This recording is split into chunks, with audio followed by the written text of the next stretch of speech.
আসসালামু আলাইকুম। জানিয়ে দেব আমাদের হাতে আসা সর্বশেষ গুরুত্বপূর্ণ আপডেট নিউজ।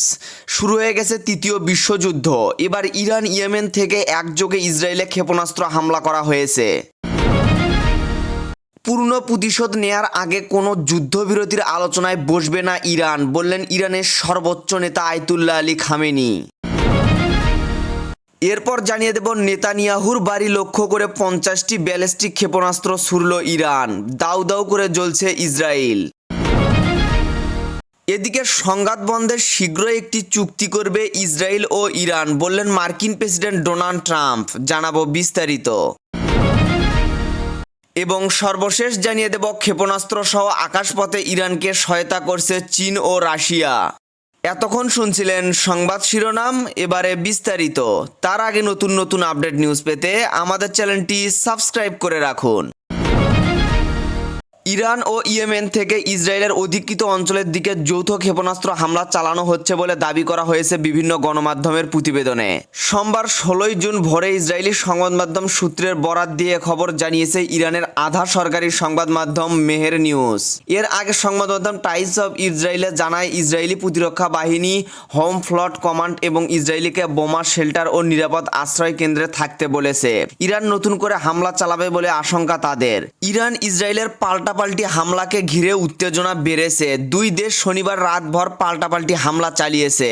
রোববার 15 জুন সারাদিন হামলা অব্যাহত রেখেছে ইরান। রাতে ফের কয়েক ডজন হাইপারসনিক ক্ষেপণাস্ত্র ছুড়েছে ইরান। ইসরায়েলের বন্দর নগরী হাইফা, তেল আবিবে ও নেগেব বিমান ঘাঁটিতে আঘাত এনেছে ইরানের সব হাইপারসনিক ক্ষেপণাস্ত্র। এতে দাউ দাউ করে জ্বলে উঠেছে ওই এলাকা। ইসরায়েলি উদ্ধারকারী সংস্থা জাকা জানিয়েছে সেখানকার একটি ভবন মিসাইলের আঘাতে ক্ষতিগ্রস্ত হয়েছে। তুর্কি সংবাদ সংস্থা আনাদুলু এজেন্সির এক ভিডিওতে শহরে বিস্ফোরণের দৃশ্য ধরা পড়ে। এতে হাইফার আকাশ ধোঁয়া বের হতে দেখা যায়। এছাড়া বার্তা সংস্থা রাইটার্সের ক্যামেরায় হাইফা শহরে বিস্ফোরণের দৃশ্য ধরা পড়ে। ইসরায়েলি জাতীয় জরুরি সেবা সংস্থা জানিয়েছে হাইফায় ইরানের মিসাইলের আঘাতে অন্তত 4 জন আহত হয়েছেন, তবে এখনো হতাহতের সংখ্যা নিরূপণ করা হচ্ছে। ইসরায়েলি ফায়ার ও রেস্কিউ সার্ভিস জানিয়েছে একটি বাসভবনে সরাসরি মিসাইল আঘাত হানার খবর পেয়েছে তারা। এটি একটি আবাসিক ভবন। তাদের উদ্ধারকারীরা এখন ঘটনাস্থলে রওনা দিয়েছে। বিবিসি এক প্রতিবেদনে বলেছে ইরানের ক্ষেপণাস্ত্রগুলো ইসরায়েলি প্রতিরক্ষা ব্যবস্থার স্তরগুলো ভেদ করে গেছে। যদিও ইসরায়েলি সামরিক বাহিনী এ নিয়ে এখনো কোনো মন্তব্য করেনি। প্রতিবেদনে আরো বলা হয় জেরুজালেম ও তেল আবিবের রাতের আকাশে বিস্ফোরণের শব্দ শোনা যাচ্ছে, কারণ আয়রন ডোম ইরান থেকে আসা ক্ষেপণাস্ত্রগুলোকে প্রতিহত করার চেষ্টা করছে। ক্রমেই ভয়ঙ্কর হয়ে উঠেছে ইরান ইসরায়েলের সংঘাত। এ অবস্থায় দুদেশের মধ্যে যুদ্ধবিরতি চুক্তির জন্য মধ্যস্থতার চেষ্টায় এগিয়ে এসেছে ওমান ও কাতার, কিন্তু শুরুতে ব্যর্থ হয়ে গেছে তাদের প্রথম চেষ্টা। ইসরায়েলের সঙ্গে যুদ্ধবিরতির আলোচনায় সরাসরি অস্বীকৃতি জানিয়েছে ইরান। সোমবার 16 জুন মধ্যরাতে এক প্রতিবেদনে তথ্য জানিয়েছে রাইটার্স। বার্তা সংস্থাটির প্রতিবেদন অনুযায়ী ইরানের পক্ষ থেকে মধ্যস্থতাকারী দেশ ওমান এবং কাতারকে জানিয়ে দেওয়া হয়েছে যে ইসরায়েলি হামলা চলাকালীন কোনো ধরনের যুদ্ধবিরতি আলোচনায় আগ্রহী নয় তারা। রাইটার্সকে এক কর্মকর্তার নাম গোপন রাখার সত্ত্বে বলেছেন কাতার এবং ওমানকে জানিয়ে দেওয়া হয়েছে ইরান তখনই সত্যিকারের যুদ্ধবিরতির আলোচনা করবে যখন ইসরায়েলের প্রথম হামলার পূর্ণ প্রতিশোধ নেবে তারা। এর আগে ইসরায়েলি বিভিন্ন সংবাদ মাধ্যমে দাবি করা হয়েছিল যুদ্ধবিরতির জন্য ওমান ও কাতারের সঙ্গে যোগাযোগ করেছে ইরান, কিন্তু এই কর্মকর্তা জানিয়েছে এই দাবি সম্পূর্ণ মিথ্যা। ইসরায়েলি প্রধানমন্ত্রী বেনিয়াম নেতানিয়াহুর বাড়ি লক্ষ্য করে ক্ষেপণাস্ত্র হামলা চালিয়েছে ইরান। রোববার 15 জুন বাড়িটি লক্ষ্য করে 50টি ক্ষেপণাস্ত্র ছোড়া হয়েছে বলে এক প্রতিবেদনে জানিয়েছে ইকোনমিক টাইমস। প্রতিবেদনে বলা হয়েছে ইসরায়েলে 50টি ব্যালিস্টিক ক্ষেপণাস্ত্র ছুড়েছে ইরান। ইসরায়েলের প্রধানমন্ত্রী বেনিয়াম নেতানিয়াহুর বাড়ি লক্ষ্যবস্তু করে এসব ক্ষেপণাস্ত্র হামলা চালানো হয়েছে। এছাড়া ইরান সন্ধ্যার কিছুক্ষণ আগে ইসরায়েলে নতুন করে ইরান ব্যালিস্টিক ক্ষেপণাস্ত্র হামলা শুরু করেছে বলে দেশটির রাষ্ট্রীয় সংবাদ মাধ্যমের বরাত দিয়ে জানিয়েছে আল জাজিরা সহ বেশ কয়েকটি গণমাধ্যম। ইরানের সরকারি সংবাদ সংস্থা ইরান সহ বেশ কিছু গণমাধ্যম বরাত দিয়ে এফপির প্রতিবেদনে বলা হয়েছে ইসরায়েলের দিকে নতুন ক্ষেপণাস্ত্র হামলা শুরুর ঘোষণা দিয়েছে। রোববার ইরান ইসরায়েলের উপর নতুন আক্রমণ শুরু করেছে। নতুন করে ইরানের হামলার বিষয়টি নিশ্চিত করে ইসরায়েলের সেনাবাহিনীর বিবৃতিতে বলা হয় কিছুক্ষণ আগে ইরান থেকে ক্ষেপণাস্ত্র নিক্ষেপ করা হয়েছে। এদিকে ইরানের রাজধানী তেহরানে পররাষ্ট্র মন্ত্রণালয়ের ভবনে বিমান হামলা চালিয়েছে ইসরায়েল।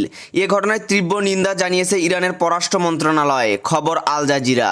ইসরায়েলের হামলায় মন্ত্রণালয়ের কর্মকর্তা সহ অনেকেই আহত হয়েছেন। এক বিবৃতিতে ইরানের উপপররাষ্ট্রমন্ত্রী সায়েদ খতিবজাদেহ ইসরায়েলের এই অপরাধমূলক কাজের তীব্র নিন্দা জানিয়েছেন। তিনি আরও বলেন, হামলায় আমাদের একাধিক সহকর্মী আহত হয়েছেন, তাদের চিকিৎসার জন্য হাসপাতালে পাঠানো হয়েছে।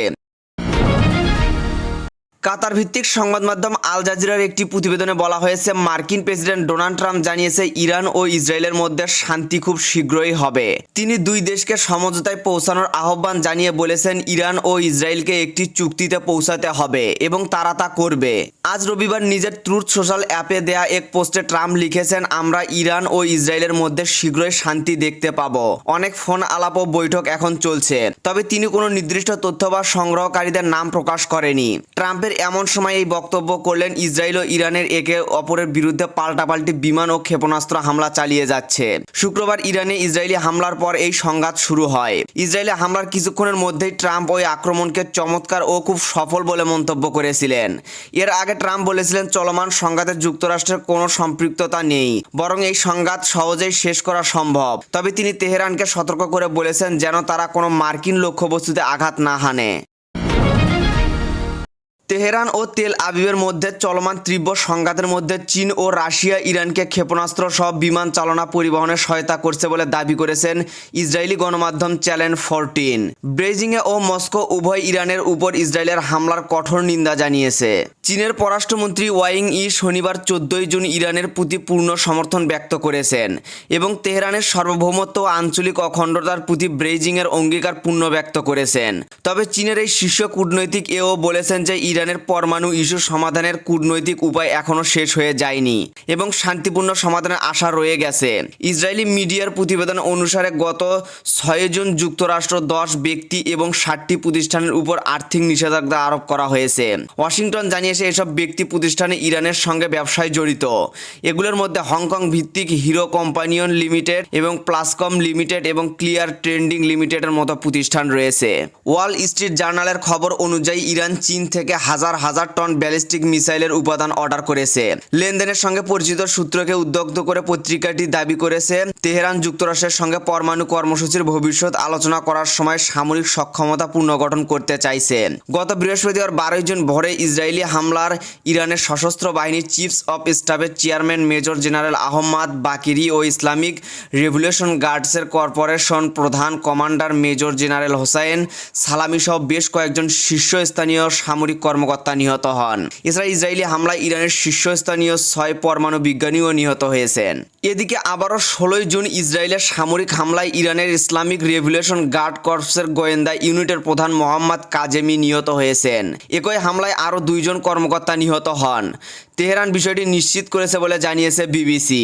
ইরানের সংবাদ সংস্থা তাসমিন ও রাষ্ট্রীয় গণমাধ্যম আনুষ্ঠানিকভাবে নিশ্চিত করেছে রোববার ইসরায়েলি বিমান হামলায় ইসলামিক রেভলিউশন গার্ড কর্পসের গোয়েন্দা প্রধান ব্রিগেডিয়ার জেনারেল মোহাম্মদ কাজেমি এবং তার উপপ্রধান সহ হাক্কেমি নিহত হয়েছেন। এছাড়া হামলায় আরও একজন উদ্ধপ্ত গোয়েন্দা কর্মকর্তা মোহসেন বাঘেরি নিহত হন বলে জানিয়েছে ইরানীয় রাষ্ট্রীয় সংবাদ সংস্থা।